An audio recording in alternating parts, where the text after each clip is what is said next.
thank you for joining us once again. And this talk will be about one of the tools that we actually implemented ourselves inside Pipedrive. This talk is not about the process of CI/CD itself in a general way that we are actually implementing here to deploy code to staging or to production environments, but actually just focus on one small part. It's related with how do our developers test their code changes in a daily basis. So, bit of introduction about me. My name is Jorge Claro. I'm a Devops Engineer here at Pipedrive for about 2 years, and my background is in electrical and computer engineering. Now, about the agenda for this talk. I'll make just a small introduction about the Pipedrive with just engineering numbers. I will talk about what we actually had before this tool and how it worked and how it affected our process, what was the pros and cons of it, and actually what was the reasons that we decided to implement this tool. And that's actually the third point, why do we need these sandbox environments and what was the idea behind. I will talk about how it actually works under the hood. And lastly, I will talk about Lifecycle and toolsets that actually have available for developers, and just a small demo in the end. Now, about the numbers about Pipedrive, we have around 19,000 customers, as we already said. We have around 400 projects now, 3 deployment regions. We have around 200 engineers, 250 deployments per day, and from these 250, around 50 of them are targeted to live environments. So if we divide these 400 projects by the 200 engineers, we have around 2 services to be maintained by each one of our new joiners in Pipedrive. Usually they do about 1.5 deployments per day. 35% of our microservices are changed on a weekly basis, and the average deployment time is about 6 minutes at this moment. Now, before I actually start about the Pipedrive and actually how the process works here, I will just make a small introduction about what's the most common practices on the IT companies in general. So the first solution and most common one is just use a single tire or a single environment to test the code shared across the whole company, and everyone deploys to the same environment. It has some pros and cons as well. In terms of infrastructure, it's actually better because it's easier to maintain, but it can be broken quite easily because we are actually testing on unstable code only. So if someone deploys something that it's not working properly, it can break the whole environment, and actually it's not really productive in our point of view. So another solution that it's actually quite common, it's used to team dedicated environments. So for each one of the teams, usually we have a dedicated environment to that team where they can test a feature or a specific feature or a specific part of the infrastructure, and limit or try to address the risks in a more controlled way. But still, it has some pros and cons, and it actually doesn't fill all the requirements, at least for Pipedrive use. So there's another solution that's actually quite common. It's just to rely on developers' laptop to test the code. And these, in terms of costs, it's the most cheap one. We just have to use the processing power for each one of the developers' laptops. But in terms of managing and in terms of control of the flow of the development process, it's one of the hardest ones to manage, as expected. So what we had before this tool, actually we opted for the second option, the team dedicated environments.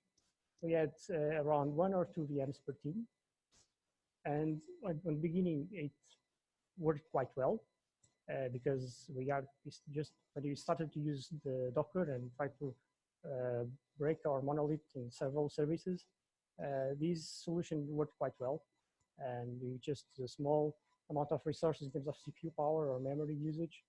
But as soon as we started to grow and to add more services into it, it became quite unmanageable. So the process of provisioning these machines was too long and complex. It took over 45 minutes, and it actually were not really stable. Started to become updated quite often. So with those numbers that we had on the beginning, with all of those deployments on daily basis, as soon as these virtual machines were actually provisioned, after a few minutes, we can consider those already outdated, because it was from the responsibility of each one of the teams to update the services there, and it was quite a huge amount of manual work just to keep it up to date. As I referred, with the growth of the number of Pipedrive services, the amount of solve resources started to increase. Most of the time, these machines were quite just idling, not doing anything productive. In terms of costs, it actually started to grow a lot as well. So we had actually no visibility of a service versioning or health status for each one of these. And for each one of the teams with different needs, we had no customization options for them. So it was quite painful for them to just deploy their specific part of the Pipedrive to test out a feature that can be just scoped to one part of the product. It was quite painful to do that on this solution of these VMs. So that's the reason that we actually start to think about how can we do it, how can we actually improve the process. And the main reasons was when we switched these sandbox environments was to be able to deploy changes in the control environment that will just not affect other teams' works and not our developers' works. So we can actually deploy there something, test it, see if it works, but without the risk of sharing a single environment for the whole company. So now the reason behind the need for these sandbox environments was the fact that we actually want to share our work not only with other developers, but actually, for example, with product managers or with designers as well. So it should be easy to share, to work with the changes that we are actually planning to do on the product with everyone inside the company. And lastly, this sandbox environment should be used for testing whatever we need to test. So it can be just performance improvement, can be a UI change, it can be a database migration, for example. All of these kinds of tests should be able to do it in these sandbox environments without the hassle of taking the risk of breaking a shared environment. So we created what we called the test boxes. So the goals were pretty clear for us in the beginning, and based on this information that we already had from the previous tools and the whole process of deploying into staging and production environments, we defined that these should be easy to manage. So the process of creating these, using these, and discarding these environments should be pretty clear and easy to manage. This should be fast and always up to date. So in terms of getting these testing code against the most recent version of Pipedrive should be one of the requirements of these sandbox environments. So actually be able to test something without the risk of testing it against outdated code that we had as we had before. So and the last one is to use exactly the same live toolset of tools that we have in production environments. So all the logging, service discovery, how services are organized and labeled should be exactly the same on all of these environments. So this is one of the most technical slides that I have here. I will just go to it just briefly.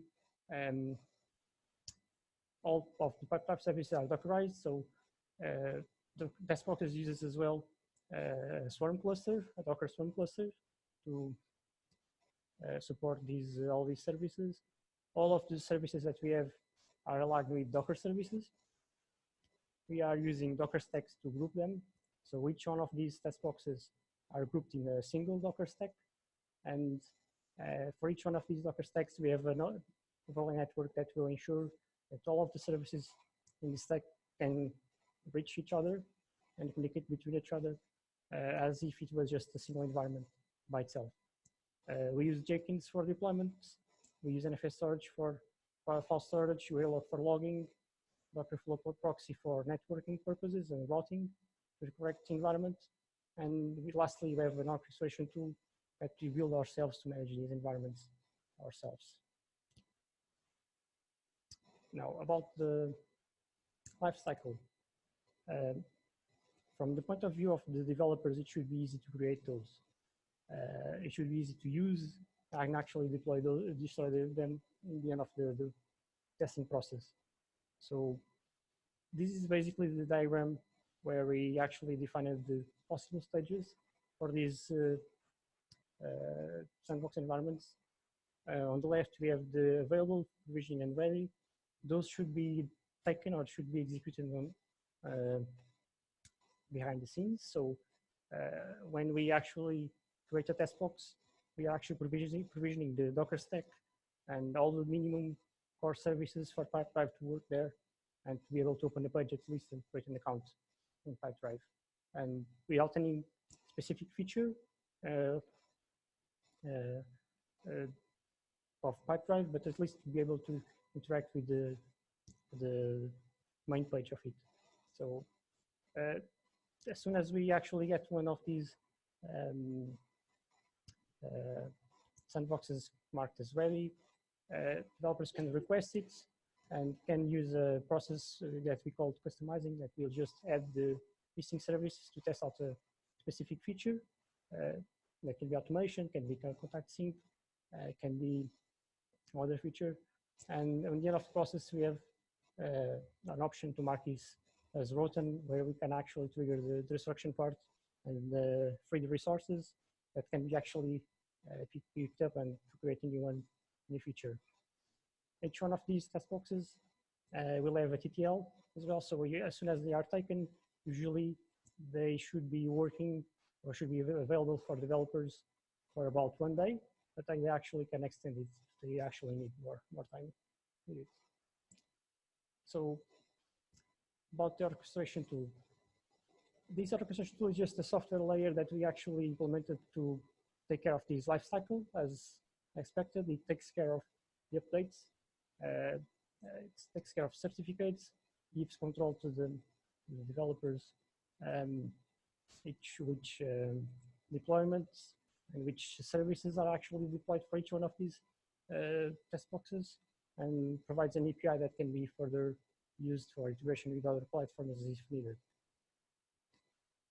The UI was actually not needed for managing those, but it was created with the intention of delegating the process to the users, in this case to the development teams themselves. So development teams themselves are responsible to actually create or request these test boxes. They can use it, but the way that they actually feel more comfortable with the list of services that they actually need to test it there.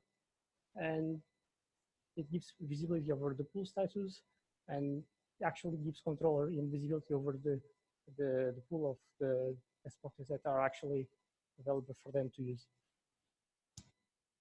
Now, templates. And we couldn't give all 400 projects to all 200 engineers, so we have to actually create this concept of templates that are actually used on the customization process, where the development teams can specify the group of services that are actually needed for testing a feature or a specific part of the Pipedrive features, and they can actually reuse this template whenever they want to test with a new test box in the future. Some numbers: we have currently 3 clusters to support these test boxes. We have around 60 of them. In there we have around 4,200 containers.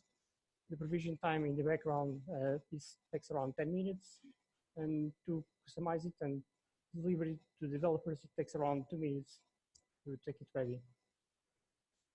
Based on the numbers that we had from the last 5 months or 6 months, we have already an average of 33 test boxes that are recycled every day. So now to wrap it up, this is a on-demand service. Basically, you only get what you actually need to test there. Those are actually constantly up to date, not only because they are actually recycled quite often, but actually because we add some checks that queries or evaluates the live environment to see if there is any change that actually was actually deployed to live, that it's not present on these ready test boxes. It can be easily tailored with the templates feature. It's fully automated, so one of the points that we actually decided to create this tool is to reduce the manual work as much as possible. So from the DevOps team, we actually just work on performance improvements and to improve the process itself. All of the recycling process is automated behind the scenes. Lastly, this is fully isolated, as I referred before, and it provides a self-service UI to actually manage it quite easily.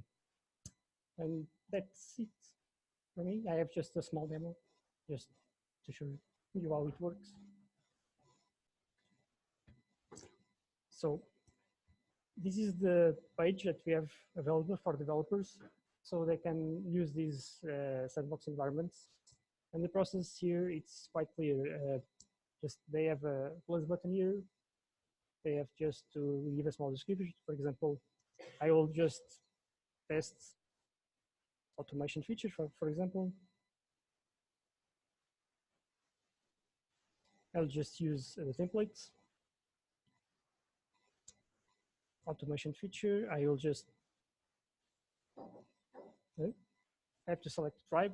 For example, I'm from DevOps tooling, so I'll just select the tribe that where I'm belonging. So, and click create, and I can see that there's a new test box assigned to me with the number of 39. And actually, I can see that we have already here the links for the main tooling. So I can open the, for example, the Pipedrive web page here in this sandbox environment. I can open, for example, the back office.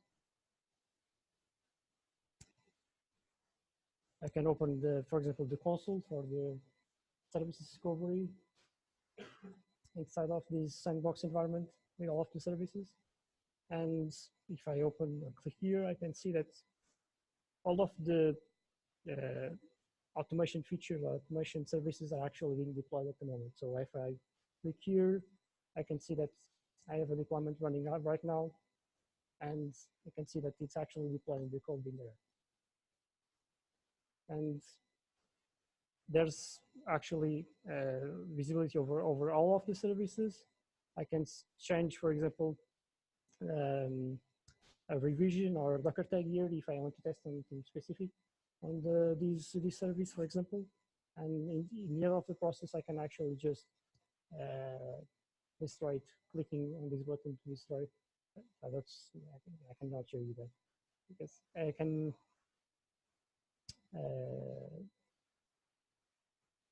basically destroy a test box in the end. I cannot show you the dialog, but actually there's a in here where you can click and actually destroy the test box in the end of the testing process. And that's basically it.